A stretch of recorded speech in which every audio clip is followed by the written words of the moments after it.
mind is Vrindavan. So Prabhupada writes in the purport to that verse, whose mind is Vrindavan? That mind who is completely engaged in the thoughts of Vrindavan, 24 hours a day. That mind becomes Vrindavan. So who is eligible to enter into Vrindavan? Whose mind has become Vrindavan. We want to go to Vrindavan externally, by buying tickets, by doing this, doing that, but we cannot enter into Vrindavan by that. In order to enter into Vrindavan, we have to transform ourselves within. We have to transform our mind into Vrindavan. So that is a qualification. So Mahaprabhu is teaching us that if you want to enter into Goloka Vrindavan, make your mind Vrindavan. So how we can make our mind Vrindavan? Because now it's not possible to think of Krishna and Vrindavan all the time. While hearing about Krishna, we are not able to remember him. We are sadhakas, struggling sadhakas. So for us, the process is to hear. We cannot see Vrindavan through our eyes because we are sadhakas. So how we can see Vrindavan? As a sadhaka, we have to see through ears. So Bhakti-Siddhanta Saraswati Thakur used to say that we should engage our ears. Hearing. Hearing is the process. That's why Krishna appears in this world to perform his pastimes. Why? So that we get the opportunity to talk about those pastimes, hear about those pastimes. Then what will happen? Slowly, slowly, our heart, mind will change. That is the process. Don't try to see God.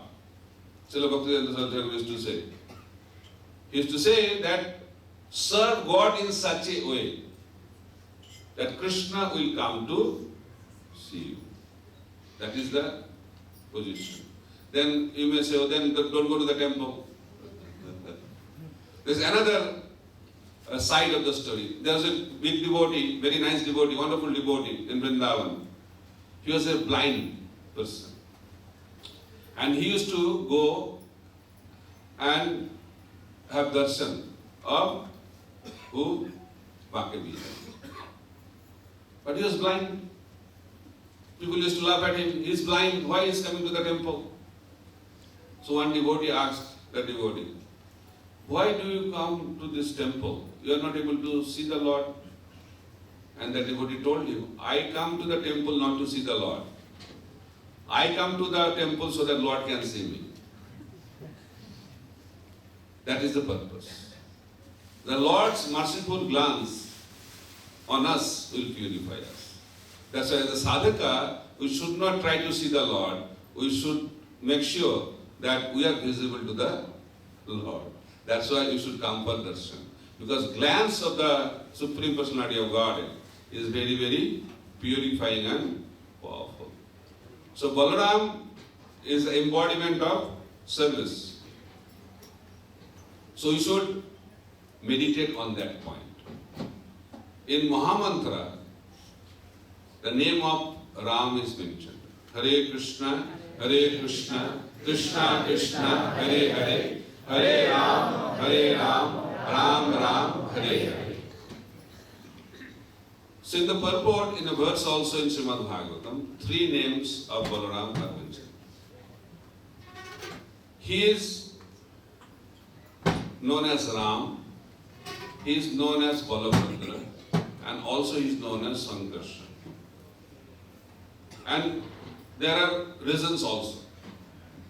Why he is known as Ram? Because he gives pleasure to the Brajavasis. Ram, Ananda. He gives pleasure to the devotees of Vrindavan, devotees of Gokul. That's why he is known as Ram. Then he is a source of immense strength. He is very, very powerful. Very, very powerful. That's why he is known as Balabhadra.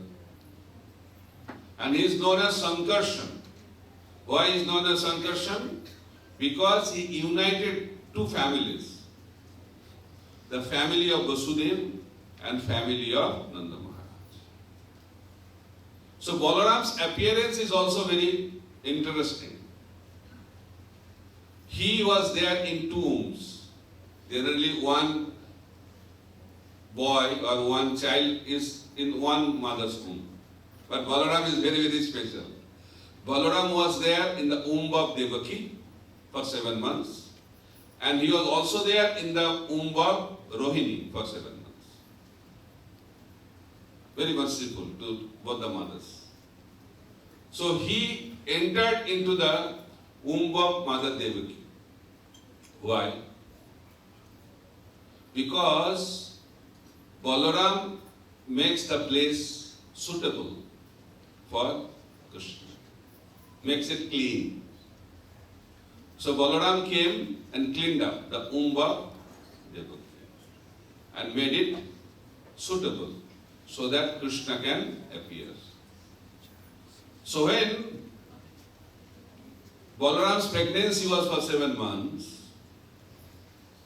then Krishna called Yogamaya and told her, you have to do some wonderful service. What is the service? Service is that my expansion, Shesh or Balaram or Sankarshan is there in the womb of Mother Devaki. You have to transfer that womb, means you will transfer that baby from the womb of Mother Devaki to the womb of Mother Rohini. Generally we transfer fund, we transfer messages and we feel very proud. But here the transfer of baby is going on. So Lord is more expert, right? Yogamaya is more expert, very, very expert. And Yogamaya agreed to transfer that. And when Balaram was transferred from the womb of Mother Devaki, it was like a miscarriage. And Kamsa was very proud. He said that he's so afraid. 6 sons already were killed. So out of fear, they were dead inside the womb only. So this is called demoniac thoughts. But they could not understand the transcendental transfer of Balaram from the womb of Mother Devaki to the womb of Mother Rohini. So Rohini also was carrying a baby, and that was also replaced by Balaram. So 2 miscarriages. Actually there is no miscarriage, but one Rohini's child was not mentioned who was that, but that was also replaced by Balaram. So Rohini thought she had miscarriage, but Yogamaya assured that's not a miscarriage. Your eternal son, Balaram, is in your womb. So in that way, Balaram was transferred from the womb of Mother Devaki to the womb of Mother Rohini. That's why he is known as Sankarshan. So Krishna's activities, Krishna's birth are transcendental in the same way. Balaram's appearance, Balaram's birth and Balaram's activities are also transcendental. So in Mahamantra there is a name called Ram. So which Ram is this? Prabhupada explains, it can be Ayodhyapati Ram, it can be Balaram, or it can be Parshuram.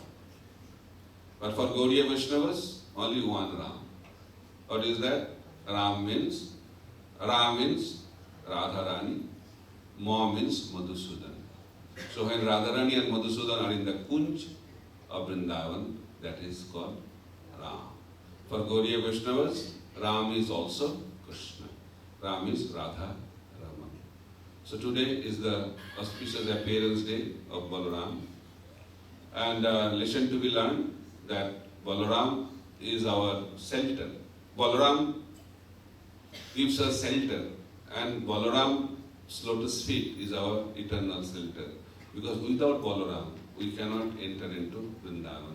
And without Balaram, we cannot have any access to Krishna and Radharani. So we have to take shelter of Balaram's lotus feet. And how we can enter into Vrindavan? By serving Vrindavan. So we should try to serve Vrindavan. And how we can serve Vrindavan? In Kali Yuga? By serving Chaitanya Mahaprabhu. And how we can serve Chaitanya Mahaprabhu? By congregational chanting of the holy name. Hare Krishna, Krishna Krishna, Hare Hare, Hare Ram, Ram Ram, Hare Hare.